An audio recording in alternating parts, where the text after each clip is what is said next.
और अब खबरों की तफसील। आज आरएसएस का यौम तासीस है।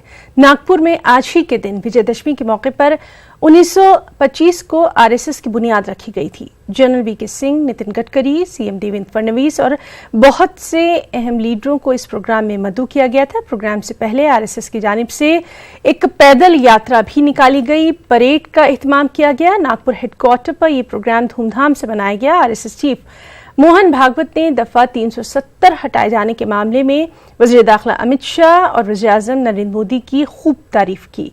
साथ ही हुजूमी तशद्दुद पर उन्होंने कहा कि आरएसएस का मुल्क में किसी भी हुजूमी तशद्दुद के वाक़यात से कोई लेना देना नहीं है। भावना को ध्यान में लेकर और देश को हित को ध्यान में लेकर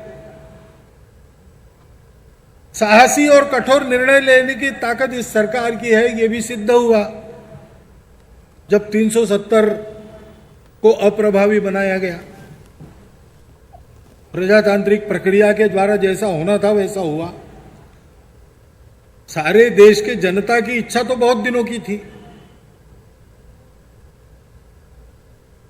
जो सत्तारूढ़ दल है उनका भी विचार कोई छुपा नहीं था।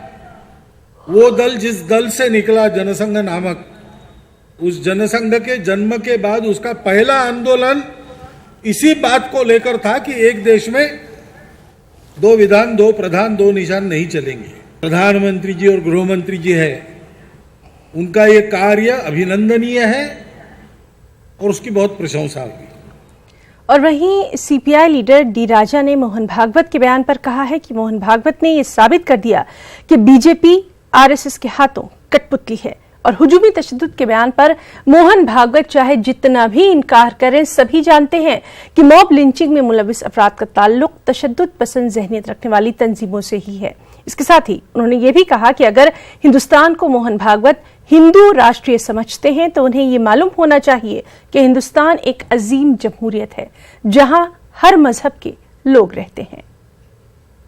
Statement of Mr. Mohan Bhagwat once again proves that the BJP government headed by Mr. Narendra Modi is a government really controlled by RSS. It is RSS which directs what the government should do, should not do. RSS is desperate to implement its agenda, the Hindutva agenda, using the present government. It is what one should understand from the statement made by Mr. Mohan Bhagwat. Mr. Mohan Bhagwat in a way defends the mass lynching, mob lynching that is taking place in the country, and it is a statement coming out from guiltiness that RSS is having, because everybody knows those who are involved in mob lynching, they have some affiliation with RSS and its affiliate organizations. And आज दशहरे के दिन RSS की बुनियाद रखी गई थी। मालेगांव की अगर बात करें तो मालेगांव शहर में भी संघ के मकामी यूनिट ने रिवायती अंदाज में 94वीं यौम तासीस मनाते हुए पथ संचलन किया। मालेगांव शहर में पथ संचलन तारीखी किले से निकालकर शहर की अहम शाहराहों से गुजरता हुआ वापस किले पर ही इख्ताम पजीर हुआ। इस मौके पर पुलिस का सख्त बंदोबस्त था। आरएसएस प्रचारक सुनील चौहान ने कहा कि जो भारत माता की जय कहते हैं उनका संगठन तैयार करना है।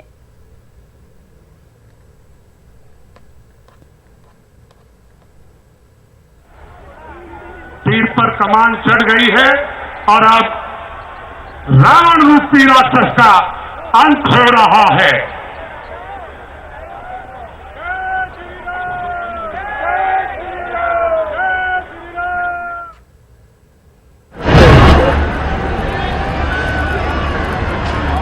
तीर छोड़ दिया गया है और रावण का भी सर्वनाश हो गया है। तीनों पुत्रों का दहन शुरू हो चुका है। जोरदार तालियों के साथ आदरणीय प्रधानमंत्री श्री नरेंद्र मोदी जी के लिए हम सबका सौभाग्य है कि आज यशस्वी प्रधानमंत्री आदरणीय श्री नरेंद्र मोदी जी हम सबके बीच में हम सबको आशीर्वाद देने के लिए हम सब के बीच में यहाँ पहुंचे। द्वारका श्री रामलीला सोसाइटी की ओर से आदरणीय प्रधानमंत्री जी का यहाँ पहुंचने पर द्वारका श्री रामलीला सोसाइटी की ओर से एवं तमाम क्षेत्र की ओर से उनका हार्दिक अभिनंदन। तो नाज़रीन, लगातार हम आपको दिखा रहे हैं द्वारका रामलीला ग्राउंड पर रावण का दहन, और इस वक्त पीएम नरेंद्र मोदी ने किस तरह से रावण दहन किया है। लगातार इन तमाम तस्वीर के जरिए हम आपको रूबरू करवा रहे हैं, और मुल्क भर में दशहरे की जो धूम है वो इस वक्त उरूज पर है। तमाम जगह रावण दहन के खास प्रोग्राम मुनाकिद किए जा रहे हैं, और ये अहम तस्वीर हैं द्वारका रामलीला ग्राउंड की।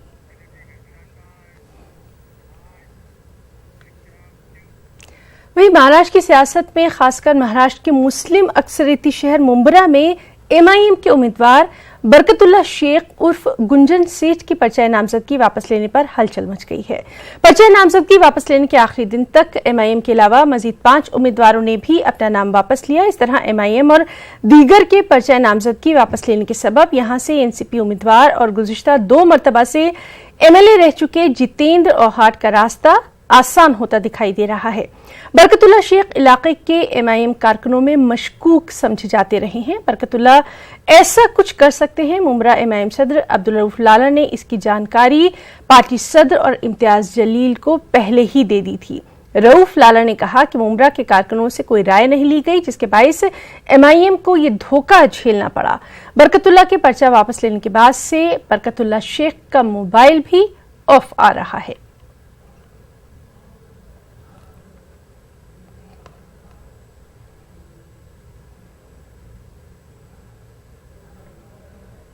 चुनने का अधिकार तो पार्टी सुप्रीमो के पास था, पार्टी के बड़े लोगों के पास था। जब हमको ये खबर आई कि गुंजन सेठ का नाम फाइनल किया जा रहा है, तो मैंने मुस्तकिल तौर पे असद साहब को फ़ोन किए, अकबर साहब को फ़ोन किए, मैंने इम्तियाज़ जलील साहब को फ़ोन किया, मैंने वारिस पठान साहब को जाकर मिला, उनको फ़ोन किया। मेरी मालूमात के मुताबिक जो खबरें मुझ तक आ रही है, जितेंद्र आवाड़ की तरफ से कोशिश है कि गुंजन सेठ को खड़े किया जाए। ये आपको कब पता चला? ये बहुत पहले, मतलब कुछ लोगों ने मुझे बताया था, चूँकि सूत्रों के हवाले से बात आ रही थी, कोई मुस्तनद चीज़, कोई अथेंटिक चीज़ हमारे पास नहीं। ये बात ऊपर मतलब बताई, फ़ोन किया कि हम लोगों से कोई मशवरा नहीं हुआ, हमारे से कोई पूछा नहीं गया, हमारी बात सुनाई नहीं की।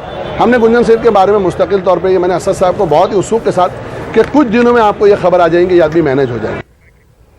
नांदेड़ के 9 असेंबली हलकों से अब सिर्फ 134 उम्मीदवार अपनी किस्मत आजमा रहे हैं। इनमें कांग्रेस, बीजेपी, शिवसेना, वंचित बहुजन अघाड़ी, बहुजन महापार्टी और एमआईएम समेत दीगर छोटी छोटी पार्टियों के नाम शामिल हैं। नांदेड़ जनूबी असेंबली हलके से कांग्रेस ने अपनी इंतखाबी तशहीर का बाज़ाब्ता तौर पर आगाज किया। नांदेड़ जनूब असेंबली हलके से उम्मीदवार मोहन राव हनबर्डे ने एक रैली निकाली। रैली मल्टीपर्पज ग्राउंड पहुंची, जहां एक जलसे का इनेकाद किया गया। दूसरी तरफ मजलिस के उम्मीदवार साबिर चाउश ने भी अपनी तशहीरी मुहिम का एक जलसे के जरिए आगाज किया।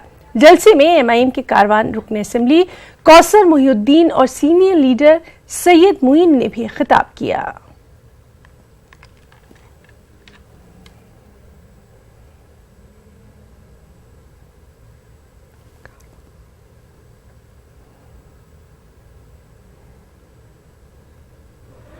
कोई भी उनके पास ऐसा ऑप्शन नहीं था जो मुझे रिजेक्ट कर सके, लेकिन मैंडेटरी को सिर्फ वोट होना, उनको मैंडेटरी को उम्मीदवार नहीं होना।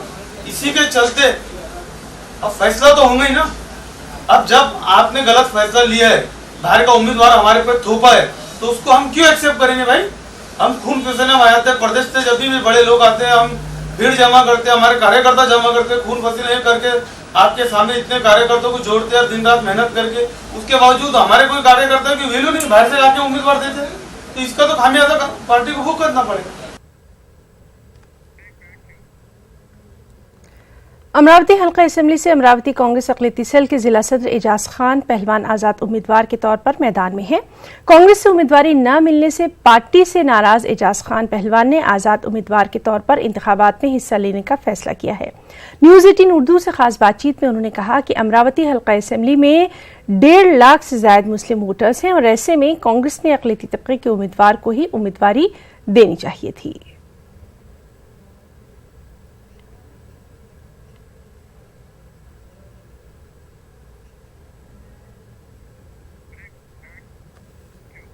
कर्नाटक भर में दशहरा त्यौहार धूमधाम के साथ मनाया जा रहा है। तारीखी शहर मैसूर की अगर बात करें तो यहां दशहरे का खास जुलूस बरामद हुआ। वज़ीर आला BS येडियुरप्पा ने इस रिवायती जुलूस का इफ्तिताह किया। मैसूर के दशहरे की खास खुसूसियात हैं। सबसे बड़ी खुसूसियत है अर्जुन नामी हाथी, जिस पर 750 किलो वजनी सोने की अंबारी के साथ जुलूस निकाला जाता है। इस अंबारी में चामुंडेश्वरी की मूर्ति रहती है। वडेर राजाओं के दौर से कर्नाटक में दशहरा रियासती त्यौहार के तौर पर मनाया जाता रहा है। इस रिवायत को जारी रखते हुए हर साल मैसूर में वडेर राजाओं के महल से पूजा पाठ के बाद दशहरे का जुलूस बरामद होता है। इस मौके पर मुख्तलिफ अजला की झांकियां पेश की जाती हैं, जो कि रियासत के मुख्तलिफ अजला की तहजीब और सकाफत को बड़े ही खूबसूरत अंदाज में पेश करती हैं। कर्नाटक में मुजवजा NRC की मुस्लिम जमातें और तंजीमें खुलेआम मुखालिफत कर रही हैं।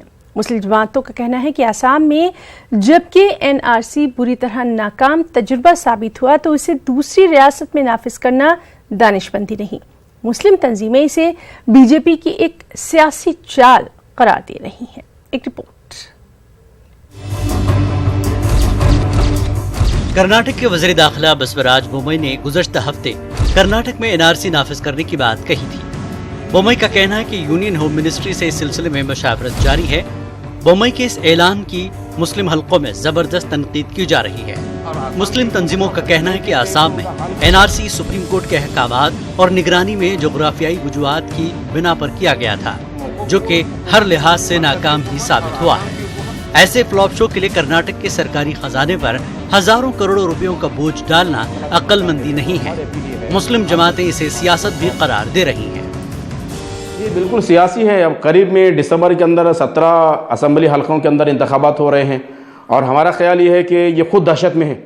अब जो हुकूमत में है वो खुद परेशान है कि उनका क्या होगा, मुस्तकबिल क्या होगा उनका, और वो जो है किसी और को दहशत में मुब्तला करना चाहते हैं। तो हमारी अपील ये है ख़ास करके मुसलमानों को खौफ और दहशत के माहौल से उठ करके हौसले के साथ, हिम्मत के साथ, मोहब्बत के साथ यहाँ रहने वाले अवाम के साथ मिलजुल करके रहने और अपने दस्तावेज़ात को ठीक करने और गैर मुस्लिम भाइयों के भी दस्तावेज़ात को ठीक करने के लिए आगे बढ़ने की हम अपील करते हैं। जो आसाम में जो लागू किए हैं उस 19 लाख लोगों का पहला मौकूफ हुकूमत, मरकजी हुकूमत और आसाम की हुकूमत और कर्नाटक की हुकूमत, ये तीनों भी BJP की हुकूमत है, अपना मौकूफ जाहिर करें वो 19 लाख लोगों का। उसके बाद फिर जहाँ चाहे वो आप जो करना है वो करें। NRC के खिलाफ हम लोग बाइकआउट करेंगे और हमारे जो डॉक्यूमेंट्स इसको हम NRC के तहत नहीं देंगे।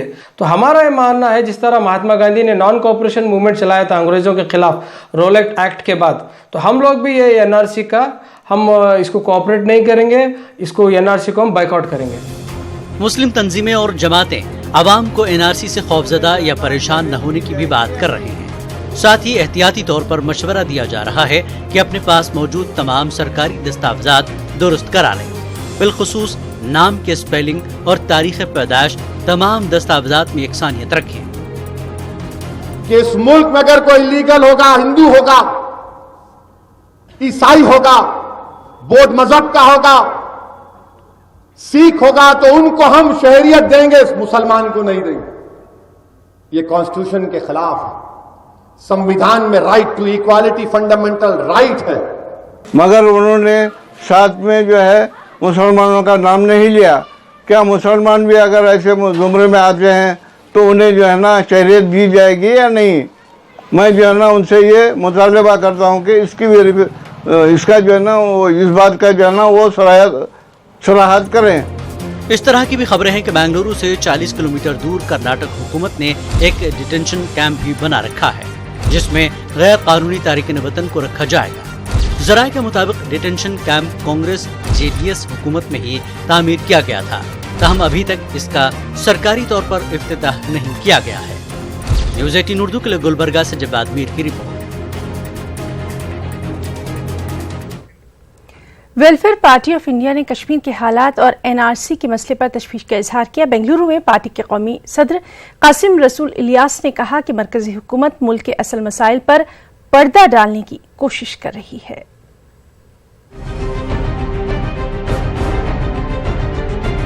बेंगलुरु में वेलफेयर पार्टी ऑफ इंडिया की रियासती मजलिस आमला का इजलास मुनक्किद हुआ।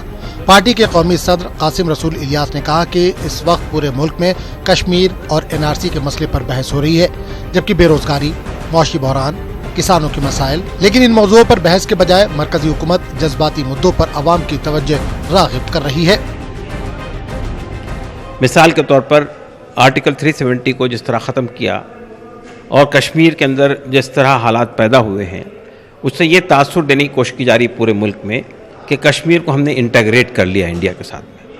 लेकिन इस वक्त में आप जानते हैं कि 2 महीने से वहाँ पर जो हालत है और जिस तरह कश्मीर के लोग बिल्कुल एलिनेट हो गए हैं पूरी सूरत हाल से, उसके जो रिपरकशन सामने आएंगे उससे अंदाज़ा लगा सकते हैं आप क्या होता है। इसी तरह NRC का एक दूसरा फ्रॉड है जो गवर्नमेंट खड़ा कर रही है और ये तासुर दिया जा रहा है कि जैसा कि पूरे मुल्क के अंदर बड़े पैमाने पर इलीगल इमिग्रेंट्स आ गए हैं। बिल्कुल फ्रॉड है। कर्नाटक के 15 असेंबली हलकों में होने वाले बाई इलेक्शन पर इजलास में गुफ्तगू हुई। वेलफेयर पार्टी के रियासती नुमाइंदों ने कहा कि ज़िमनी इंतखाबात में पार्टी हिस्सा नहीं लेगी, लेकिन मुख्तलिफ शहरों में होने वाले बल्दियाती इंतखाबात में अपने उम्मीदवार खड़े करेगी। इजलास में ये बात भी कही गई कि गुलबर्गा असेंबली हल्के की सियासत में मजलिस इत्तेहादुल मुस्लिमीन के हिस्सा लेने से बीजेपी को फायदा पहुंच सकता है। म्यूनसिपल इलेक्शंस हो रहे हैं अभी अगले 2 महीने में, कोप्पल में और दूसरी जगह इलेक्शन जहाँ जहाँ अनाउंस हुए हैं वहाँ पर हमारे कैंडिडेट्स को सिलेक्शन हम कर रहे हैं। We are going to contest elections, वो हमारा टॉप प्रायोरिटी है क्योंकि रिसेंटली हमारे 4 काउंसिलर्स जीते हुए हैं। दूसरी बात यह है कि गुलबर्गा में बीजेपी जो नॉर्थ का एरिया है ना, बहुत ज़्यादा मजबूत हो चुकी है। पिछली मरतबा भी बीजेपी सिर्फ 5000 वोटों से हारी है। 53,000 वोट लिया उन्होंने, और अगले इलेक्शन में तो जाहिर है कि और तैयारी से आएंगे वो लोग, और ज़्यादा होंगे। और अगर इत्तेहाद मुस्लिम आ जाएगी तो डेफिनेटली कांग्रेस के बीच में डिवाइड हो जाएंगे और बीजेपी का जीतना ऑलमोस्ट यकीनी है। वेलफेयर पार्टी ऑफ इंडिया ने रियासती और मरकजी हुकूमत की नाकामियों को उजागर करने के लिए अवाम मुखालिफ पॉलिसियों के सिलसिले में बेदारी पैदा करने का फैसला किया है। न्यूज़ 18 उर्दू के लिए बेंगलुरु से रऊफ अहमद हल्लूर की रिपोर्ट। बेंगलुरु का कदीम दीनी मदरसा रहमानिया अरबिया अब मजहबी तालीम के साथ साथ जदीद तालीम का मरकज भी बनता जा रहा है। इस मदरसे ने अपने आहते में लड़कियों की तालीम का बाकायदा आगाज किया। खास रिपोर्ट।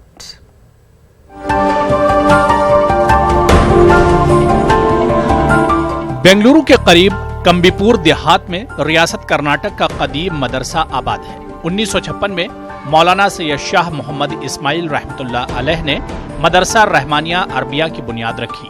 तब से लेकर आज तक ये मदरसा दीनी उलूम को फरोग दे रहा है। गुज़श्ता चंद सालों से मदरसे की इंतजामिया ने दीनी तालीम के साथ साथ असरी तालीम का भी सिलसिला शुरू किया है।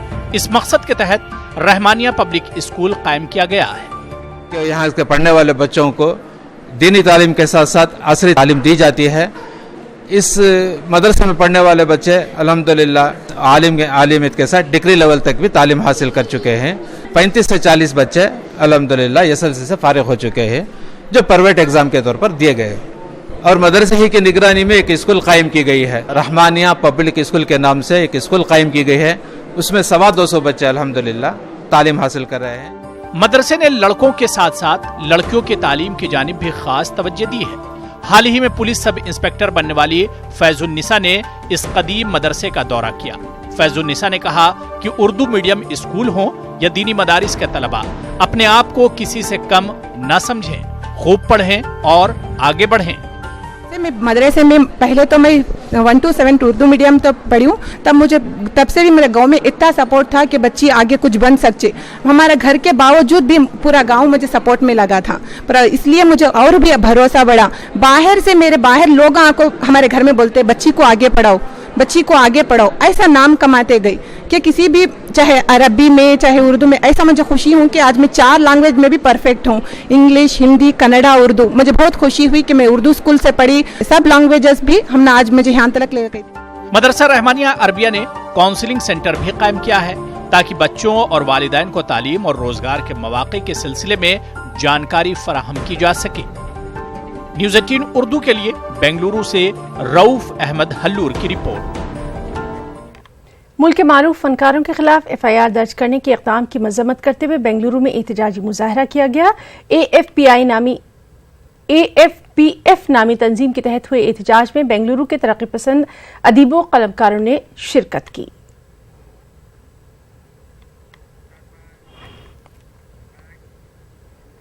और कर्नाटक के रायचूर में अहले सुन्नत कर्नाटक शाख का तारुफी इजलास मुनक्किद किया गया। इस मौके पर मुख्तलिफ उमूर और मुस्तकबिल की हिकमत अमली पर गौर खौस किया गया। जिला सदर डॉक्टर ताजुद्दीन कादरी ने इस मौके पर कहा कि ताल्लुक़वारी सतह पर कमेटियां कायम की जाएंगी। उन्होंने कहा कि जमात का अहम मकसद मुसलमानों को दरपेश मसाइल से हुकूमत को वाकिफ करवाना है। बिरादरान वतन में मुसलमानों के ताल्लुक से पाई जा रही गलतफहमियों को दूर करना, इत्तेहाद और भाईचारे को फरोग देना इसका अहम मकसद है। बुलेटिन में इतना ही। आदाब।